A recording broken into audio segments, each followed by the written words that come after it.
Welcome back, everyone. Our first episode of Situational Awareness took off. I mean, it was a lot more popular than we thought it was going to be, so thanks to you guys. You really ran with it.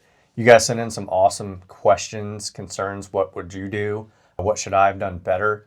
And this episode is going to basically, hopefully, give you those answers that you might be looking for. If you haven't sent anything in, continue to do that so we can keep doing episodes like this.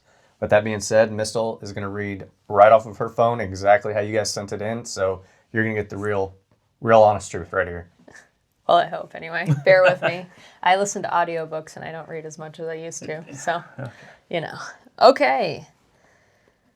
We came up with a title for this one as The Parking Lot Shadow. This was submitted by Bree. She's 35. It's okay that I share that information. I don't know that really matters, but she's 35 and from Colorado.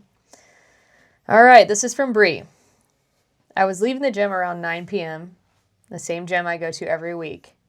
It's a well-lit, decent area. And as I'm walking to my car, I notice a guy pacing by a row of vehicles. It doesn't look like he's waiting on someone. He's just kind of floating. I unlocked my car from a distance, but didn't go straight to it. I loop around, pretending I forgot something in the gym. When I came back out, he was gone. 2 days later, a post pops up on our neighborhood Facebook group. Same guy. And he had followed another woman to her car at the same gym and tried to wedge his foot in her door when she got in. She drove off, but it freaked her out. Now I never leave my gym with my headphones in, and I always keep my keys in hand. I wasn't paranoid, I was just aware, but it probably saved me. What are our thoughts? I would say just right off the get-go that you mentioned unlocking your car from a distance. If you see somebody just walking around a bunch of cars that you pointed out yourself that it didn't have any business being there, why would you unlock your car for them to potentially get into it? Yeah, and once you've made your car a target by unlocking it and lighting it up, and then you left and went back inside the gym, so that just, that guy could really zone in and target you there. Well, I'm gonna take a more positive route instead of these Debbie Downers. Yeah. And I'm gonna start out with some things that I thought that Bree did well. First, that you noticed that he was just floating around and not waiting on anybody. That in itself is huge. You were at least aware enough to do that. By you saying that you never have your headphones in, I'm assuming that you probably had your headphones in for you to make that note. So the fact that you noticed him there with your headphones in, like especially with the noise canceling ones these days, that's pretty good. You did a good job of being aware of your surroundings. And then the fact that you went back inside, I'm going to give you praise for that because it made you feel uncomfortable. And instead of going ahead and going to your car, you chose to go back inside. So I'm going to start out with the positives. Now back to negative Nancy's. Another positive, she followed her instinct. She could realize, she understood that something wasn't quite right, So good job on that. Yeah. Sorry, guys. All right. Well, I'll just be the negative one to point out what you could have done better first. So, Yeah. So we can start right at the top with negatives. And, it affects all of us. So, she goes to the same gym every week, probably at the same schedule. Everyone has those habits. We're all guilty of it, too. Yeah. So, if every, Tuesday, Wednesday, Thursday, and Friday, I'm at the gym at 9 p.m., all the people that you lift with or work out with, they pick up on that. That's your lifting group. So patterns are bad. They can be dangerous. So if you keep doing something consistently, it's easy to track, even if it's just going to the gym. Yeah. But that also opens up the whole other can of worms of you want to be disciplined as well, right? And if that's the only time you have to work out, then, so just maybe take a different route or park in a different spot or... and then the other thing is, I don't know what your intent was about unlocking your car, was it to let them know someone was around and coming to the car, or what was your intent with unlocking it, especially when you felt uneasy? I would say hit your car alarm, hit the car alarm instead, screw it, who cares? Hit it, let everyone look at your car at that point, because then it'll draw attention to the guy. But does it? Because the car alarms go off all right? the time. I don't know, but I mean, I guess if I was just waiting for someone, and they just hit the alarm and then went back inside. Just let it go too. Yeah. Like, don't be embarrassed about it. Like, I know like some people are like, God, let me get that off, God, you know. Yeah. No, just hit the alarm, walk back inside and wait, and then go back outside, you know. Yeah. So like, I don't really know what your intent was with the unlocking portion of that. I do have questions about that, and obviously Matt and Tony really went after you on the unlocking. All very valid. I will say that. Like, you could have just hopped in your car, and it sounds like you would have since the other lady, you know. I'll give you a positive. You went back inside. I don't know what your intention was on that, coming back out, but I would say since you turned around, realized it wasn't right, went back inside, I would just suggest maybe grabbing a workout buddy that you see all the time there. Maybe you're not friends, but you know their faces. Go get a spotter, right? Or somebody that works there if you got somebody working the front desk or something. So I'll give you that. I mean, definitely maybe come back out with somebody. Yeah. All right. So we can wrap that one up. What's her name? Bree. Bree. Okay, Bree. All right. Your sustains. Good job on awareness. Seeing them. You know, that's good on you. Not going straight to your car when you thought something was wrong. Turn around, going inside. Smart move. 3, you're watching our podcast. Keep that up. Yeah. I don't know which category that should go in, but I mean, hey, at least it got you thinking, and brought this memory up. So I do have another one. The fact that you changed your behavior and you said that you don't wear your headphones out anymore. Right. That's another one. Like, Lesson great learned. job. Lesson learned. Great job. Yeah. So you reached out for help as well. Yep. Yeah. So you're A few doing the right things you things. can improve. I don't know. Don't unlock your car. Yeah, don't make yourself more of a target. Take your headphones out. Be aware so you can watch, look, listen. Don't give away your car by hitting the unlock. And what else we got? Yeah, just go with your gut. Your gut instinct was right. So just trust it. Don't be afraid to be impolite. Yeah. Yeah. Yeah. Which, you caught on quick enough that you didn't have to worry about having to confront the person or allowing them to close the distance on you. So great job overall. Great job. You went home safe. So that's really all that matters. I agree. Cool. Thanks, All Bree. right. Thank you, Bree.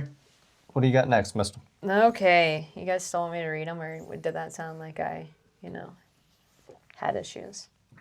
Just read it. I mean, Okay. All right. All right. We'll call this one Too Polite to Close the Door. Submitted by Rachel, 26, out of Illinois. I got in an elevator in a parking garage, and a guy... Excuse me. Oh, let's start over. Sorry, Rachel. I want to do this justice and get all your punctuation in and proper pausing, okay? As I got into an elevator in a parking garage, and a guy jogged toward it last second. I hesitated, but held it open because manners, right? As soon as the doors closed, I felt my stomach drop. He didn't press a button. He just stood there, quiet. I asked, "What floor?" And he mumbled something, but didn't press anything. I acted like I got a call and started talking loudly into my phone. "Hey, babe, I'll meet you at the car. I'm on the elevator now." As soon as the doors opened, I stepped out 3 floors early. He stayed inside. I never reported it because technically nothing happened. But I've thought about that moment every time I see someone sprinting toward an elevator. Was that clear, or did I really screw that up? So she's getting in an elevator and dude runs in last minute. Doesn't know where he's going. Can't even push a button. Yeah. Nothing. Red flag, red flag, red flag. Mumbling. Just being polite. Sure, you can Right. go wherever. Yep. Okay, let's start with the Positive. a positive is, you realize right off the bat that he didn't know where he was going after he ran to the elevator. Yeah. Call that a that's- clue. That's a clue. Yeah. I think everybody's guilty of running towards an elevator to try and catch it before it takes off. So, I mean, I wouldn't really look at that too much, but you picked up on the fact that he didn't even have a floor that he wanted to go to. I'll say, even before that, and I have the luxury of reading the story here and picking up on more. Sorry, guys, but I'm looking at the story as we talk. But even more than that, before she even asked what floor, she said, "As soon as the doors closed, I felt my stomach drop." But what you were picking up on were subconscious. It was subconscious clues that something was wrong. So either it was by the way he was standing, the way he, there's so many things. There's so many. Well, where it starts, like hair's standing up, you get a weird feeling in your stomach, and then you have to consciously say, why am I feeling like this? And so I like to explain it this way to them. Just be like, something's wrong. What is it?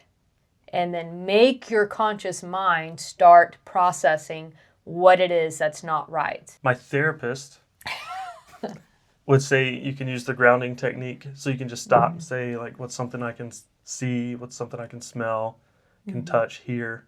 Like if you just bring yourself into the moment, you can usually find that. It's like, what, why am I feeling this way?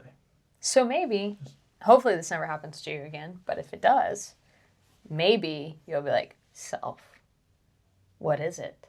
Right? And then you'll be able to identify it quicker.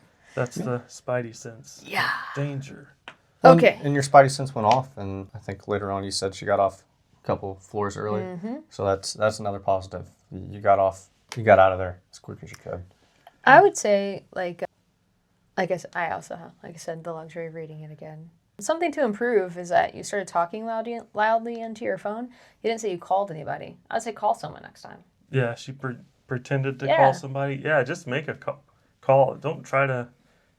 Yeah. It's okay to be rude. Like, hey, I'm in the elevator with this weird guy. Yeah. Yeah.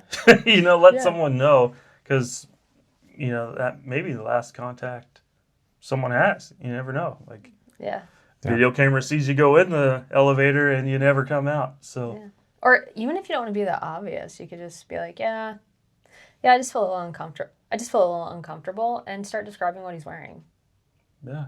And then that way, if anything does happen, you use that time, even if it's on a voicemail or whatever, you're still talking, but you're able to give someone clues because you felt uncomfortable enough that you felt like you needed to call somebody. So why not give them some information, right?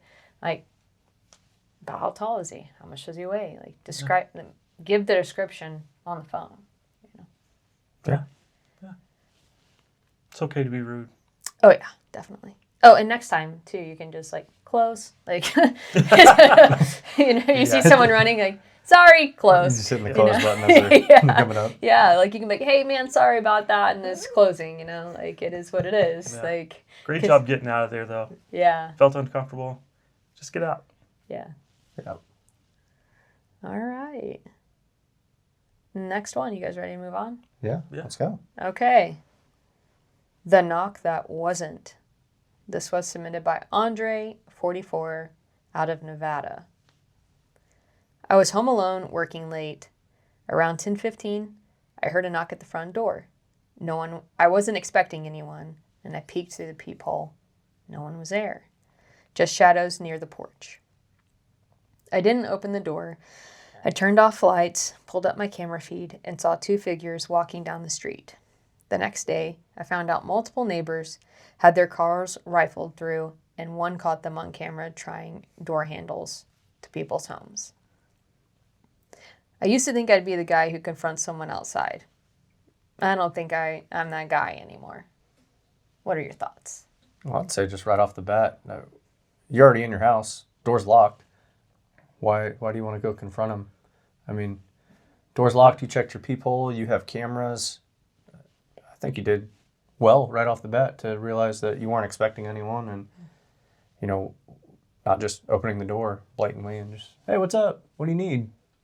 Yeah, I agree. I mean, at the end of the day, it's just property, as long as there's, it's just your stuff in the car. I mean, really, who cares? Yeah. There's no need to run to a gunfight over stuff, And that'll also teach you not to leave valuables. Yeah, don't leave valuables in If your you car. Don't leave guns, don't leave money. I mean, don't leave anything that you can't part with. Yeah, Mm-hmm. the same, very similar situation happened to my mother-in-law just not too long ago. She came out to her car and noticed all her stuff was out of the glove box and into the floorboard, and she thought it was her husband, but it wasn't him. So come to find out, there was car burglaries in the neighborhood. Some windows got busted out. So don't leave valuables in your car.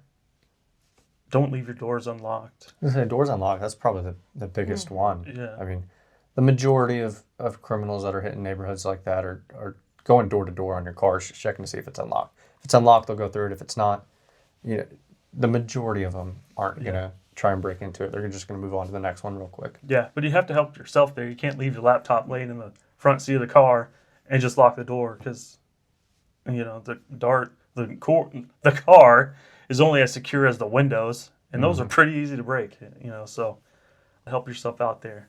But good job on him for not just running out and intervening on stuff, especially, shadows. And I think you said on cameras it was a couple guys, so you're running out to be outnumbered. It's not a good idea. Well, and just the fact that he didn't just open the door and go outside. He checked his camera first. Right. And so I think, for me, the bigger win is that most people, let's be honest, would have opened their door and been like, what? How many of us have done that? That's the realistic approach to it. So the fact that you had the thought to, hey, this is late. I'm not expecting anybody. I'm going to go ahead and leave the door locked and check my cameras. That's the number one thing you did right. Yeah. And you should keep doing. Yes. And now that I have a Ring doorbell, I don't know who's out there and I don't want to talk to people. So I'll be like, who's out there? My Amazon guy's now a familiar face on my Ring. So, it doesn't even alert me when it's the Amazon guy. You know what I mean? So, so anyway, that is the number one thing you did, in my opinion. Dude, that's next level. The fact that you showed restraint or was able to think and not get stressed out and look at your camera and you saw they were walking away.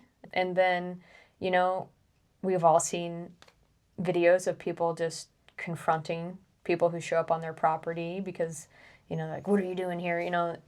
And just walking outside to do that. So the fact that you saw that someone was at your door, you weren't expecting him, and it didn't matter because it doesn't matter. Where's that guy from? Yeah. Let me look. I mean, state laws, local laws Nevada. are all different. In Nevada. Okay. Yeah. So I'm not really familiar with their gun laws, but I don't know. I think they have criminal speed though. Yeah. So No, all right. I So don't. don't run into a fight. But I think he said something about I'm not that guy anymore. Yeah. Something like that. Good self-awareness. Maybe in my younger days, I'd be more inclined to go make a challenge. But now, I'm got a bad hip. I'm all my neck. Well, then it's just you don't need to know my problems, but even apart from that, it doesn't really matter. Yeah, it's not worth it. Yeah. So, and then like you guys said, make sure your front door is locked. I don't know if you guys were hitting on that or just the cars, but all doors. Yeah, all doors. But even when you're at home, lock your doors. You come inside and lock your doors. Or if you come in through the garage, my front door is rarely unlocked because we don't use it, Yeah. So just being aware and keeping your doors locked when you are home. Get a routine every night before you go to bed. Lock every door. Go check every exterior door, garage door. Yeah. That is a good routine. Yeah, to and get it's into. Not paranoia, even though my therapist tells me it is. It's preparedness. Yeah. You're preventing something. Yeah. Well, lock your doors. It is if you locked all your doors and then you're like, did I lock the doors? And then you have to go back through, what if I just check on my phone on my security app to see if they're locked? Yeah. 10 times in a row in 3 minutes. All right. Hey, it's how I get my steps in, all right? Well, to wrap things up, you guys, hopefully that didn't hurt your guys' feelings. We're going to give you the hard truth. We're not going to hold anything back. We're going to tell you what you did right, what you did wrong, some things you can improve on. Nobody's perfect. But those were the 3 that we got sent in, brave enough to send it in to us. So we appreciate it. Like I said earlier, you guys send it in to us. Facebook, Instagram, put it in the comments. Do whatever you can to send it in to us if you want to know your answer, and we'll get back to you. What's easier for you, Facebook, YouTube? Not just anything. I just need something for you to send it into. I do check them all the time. So there'll be an email in the show notes if you want to send an email or a PDF or something. Double spaced and size 14 font is really nice. It's easier to read. Yeah. Yeah, But- hit us with an email if you're not wanting to blast your story out to everybody. Yeah. And if you don't want your name used, please let us know too. You know, the people who wrote in were fine with us sharing their names. But if you don't want your name, if you don't want us to share your name, please like sub it in. Like you can call yourself Jane Doe, John Doe, whatever. It makes it easier on me when I'm reading. I'm not having to replace your name. So Yeah. Well, thanks, guys. See you next week. See ya. see ya.